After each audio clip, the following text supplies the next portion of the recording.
I know it's early, but you gotta make sure the wine isn't poisoned. So, bottoms up.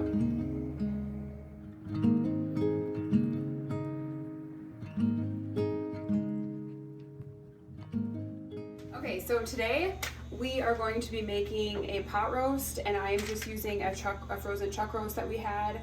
I'm going to take you guys along and show you how I like to do our pot roast. Okay, so step one is to get your cast iron pan searing hot, and you want this thing practically smoking. Just be prepared for your house to just be filled with smoke after this.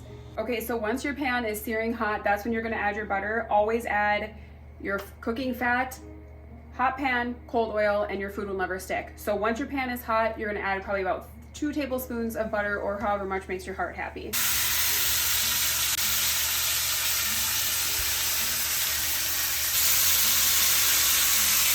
Yeah, right there.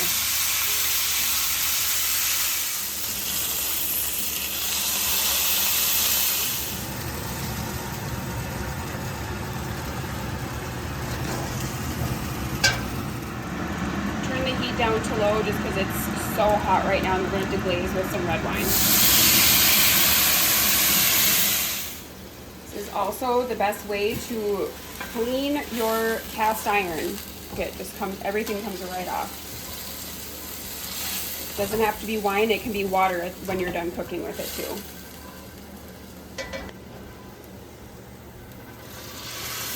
Right over. Okay, so after you put the deglazed wine in there, I'm just gonna I made some homemade beef bone broth, and we're just gonna dump that right in.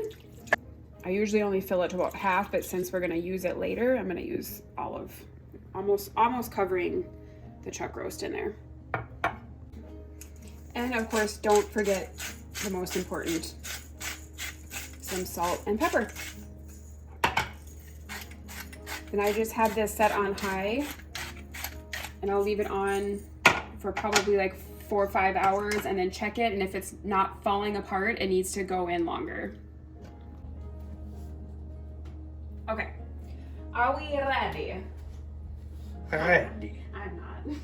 Okay, so we are back. It is about 5:15, and so I'm going to get the rest of our veggies ready. I know that most people usually traditionally, all the veggies go in when you put your pot roast in, and you just let it cook together all day.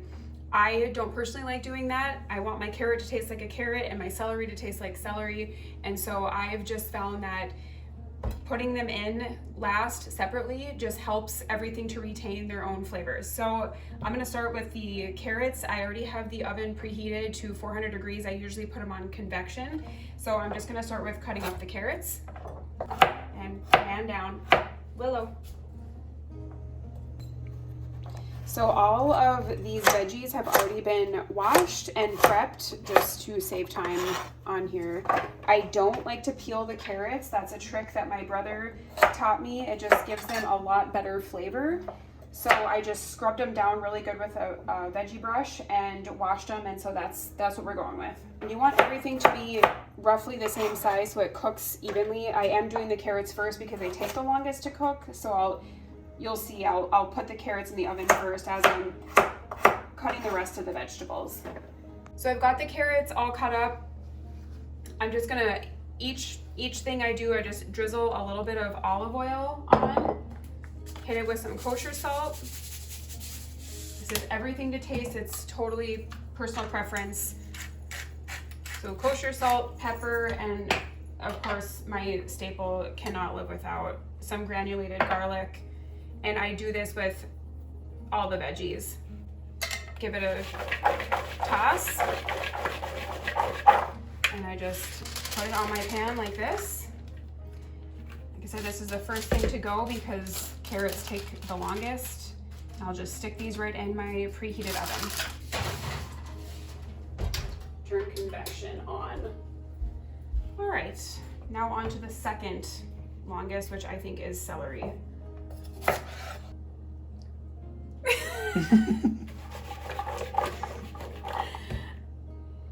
That's really kind of chintzy. I'm gonna get more. So basically all I do when I have a new veggie to add, I just pull this out, dump the veggies on.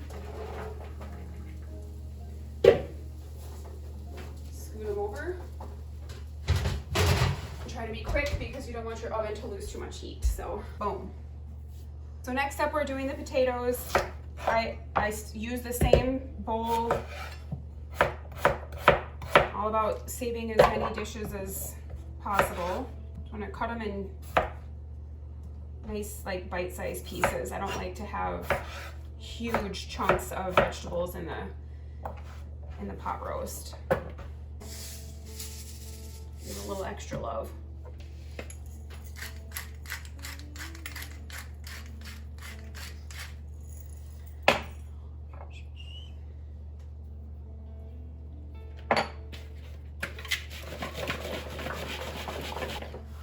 What is my problem? Maybe it was that glass of wine you had. Funny.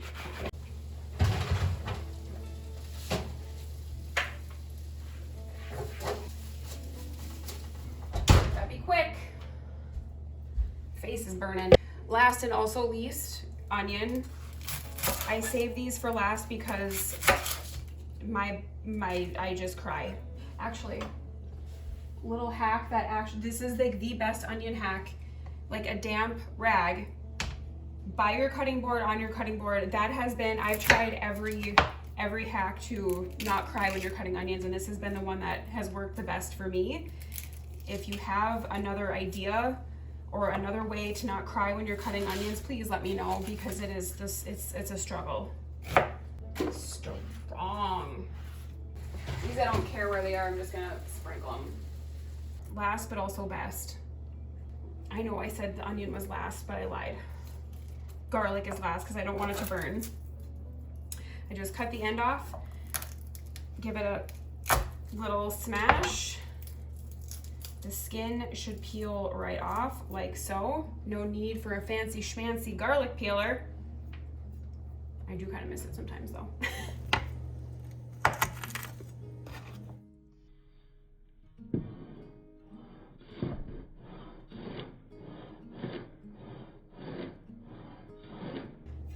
More garlic though.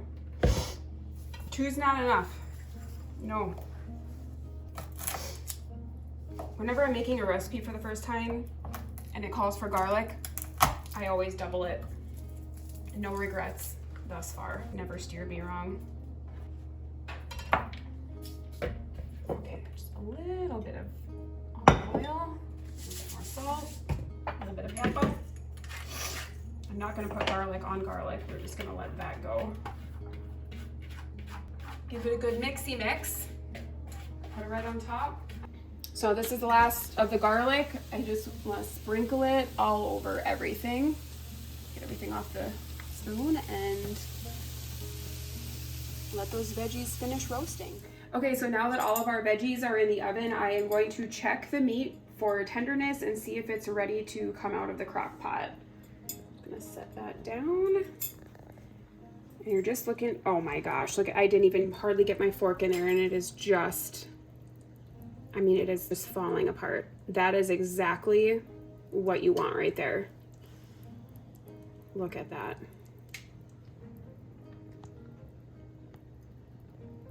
That is amazing.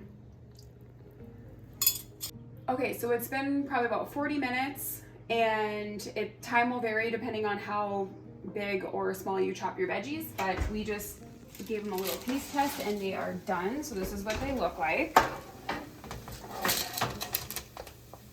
So now what I'm gonna do is I'm gonna take the roast out as carefully as I can because I know it's gonna fall apart.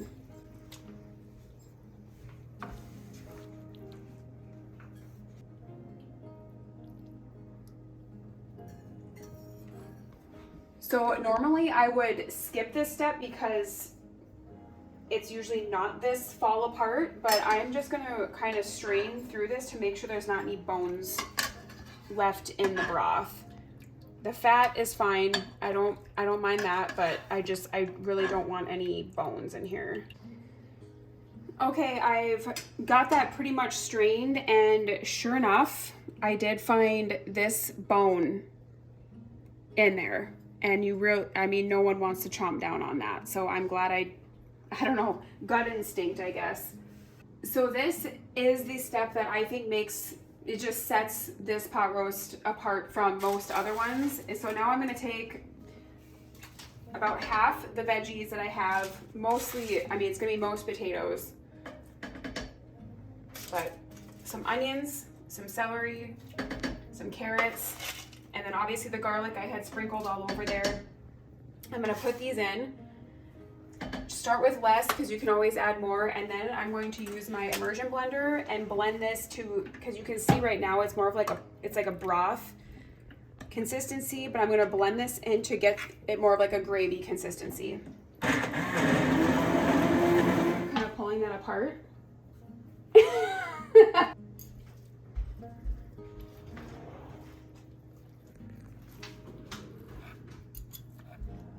This blending the vegetables in is totally optional. If you want it more of like a stew or soup, you can definitely leave it with just the broth and add your veggies back. I like it to have a little bit thicker consistency, like a gravy. Again, totally optional, totally up to you. That is so good. That is so good. So now we're gonna put the meat back in along with the rest of the vegetables. The drippings. Always put that back in. And it's like, always.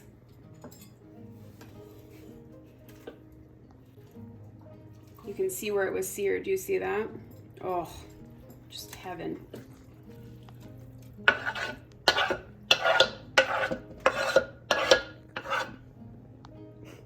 just putting the rest of the veggies in.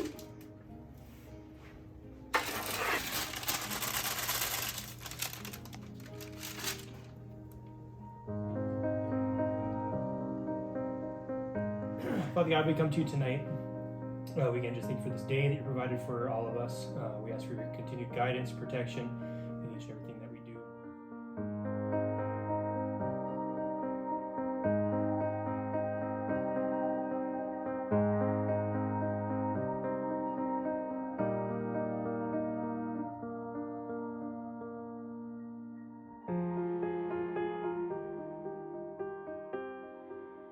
It turned out good, but it actually turned out like better than it